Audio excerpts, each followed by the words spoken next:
जय श्री राम दोस्तों, एक ऐसा नाम जिसे मात्र सुनकर ही म्यांमार के कट्टरवादी मुसलमान कांपते हैं। दोस्तों, कट्टरवादी सोच से और कट्टरवादी लोगों से यह पूरी दुनिया परेशान है और हर कोई इससे निजात पाना चाहता है। लेकिन आपको जानकर आश्चर्य होगा कि दुनिया का एकमात्र ऐसा देश जो इन कट्टरवादियों से छुटकारा पा चुका है, वह देश है म्यांमार और इसके पीछे हाथ है मात्र एक व्यक्ति का। आपको जानकर हैरानी हो रही होगी कि भला एक व्यक्ति इन कट्टरवादियों से छुटकारा कैसे दिला सकता है। लेकिन दोस्तों, यह बात बिल्कुल सच है और उस व्यक्ति का नाम है वीराथू जी। जी हाँ, वीराथू ही वो नाम है जिसका नाम सुनकर वहाँ के कट्टरवादी थरथर कांपते हैं। जो काम अमेरिका, फ्रांस, भारत, रूस कोई नहीं कर पाया, वो बर्मा के वीराथू जी ने कर दिखाया है। आज बर्मा में करोड़ों रुपए की बनी मस्जिद वीरान पड़ी है क्योंकि आज देश में मुसलमान देखने को नहीं है। जी हाँ, वहाँ जाएं और देखें इन मस्जिदों को, वहाँ बचे कुचे कुछ मुसलमान बचे हैं। दोस्तों, आज के वीडियो में हम जानेंगे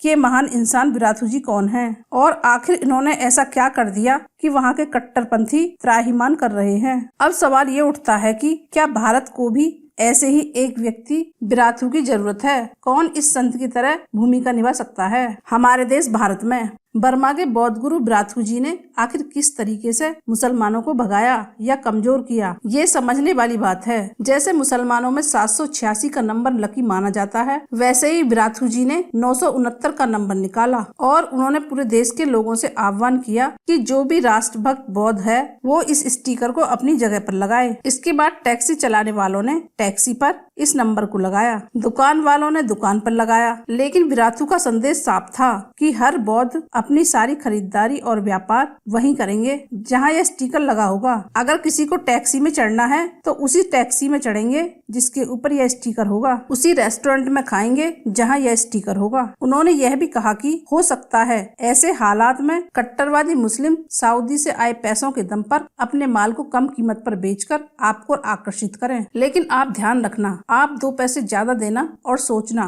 कि आपने अपने देश के लिए पैसा लगाया है। 2 पैसे कम में खरीद कर मातृभूमि से गद्दारी मत करना। वह कट्टरवादी लोग आपके पैसे आपको ही मिटाने में लगाते हैं, ऐसी मूर्खता मत करना। दोस्तों, हालत ये हो गई कि कट्टरवादी मुस्लिमों के व्यापार ठप पड़ गए। कट्टरवादी मुस्लिम इतना डर गए कि स्टिकर लगी टैक्सी पर चढ़ना तो दूर की बात है, किनारे से कन्नी काटने लगे। पूरे देश में मुसलमानों के होश ठिकाने आ गए और फिर यह स्टिकर एक तरीके से देशभक्ति का प्रमाण बन गया। और इस अनोखे आइडिया का प्रभाव आप देख सकते हैं कि आज बर्मा से कट्टरवादी मुस्लिम भाग चुके हैं। वीराथू जी वो संत हैं जिन्होंने कट्टरवाद के खिलाफ पूरे म्यांमार को खड़ा कर दिया और फिर वहाँ से लोगों ने अवैध मुस्लिमों को खदेड़ डाला। जो लोग भगवान बुद्ध की बातों पर अमल करते आ रहे थे, उन लोगों ने देश की रक्षा के लिए बुद्ध की बातों को छोड़कर संत वीराथू की बातों पर अमल करना शुरू कर दिया। वीराथू ने कहा, चाहे आप कितने भी दयावान हों और कितने भी शांति प्रिय हों, पर आप एक पागल कुत्ते के साथ नहीं सो सकते, अन्यथा आपकी शांति वहाँ कोई काम नहीं आएगी और आप बर्बरता से खत्म कर दिए जाओगे। उन्होंने कहा कि शांति स्थापित करने के लिए हथियार उठाना होगा, शांति के लिए युद्ध भी जरूरी है। ये सारी बातें वीराथू ने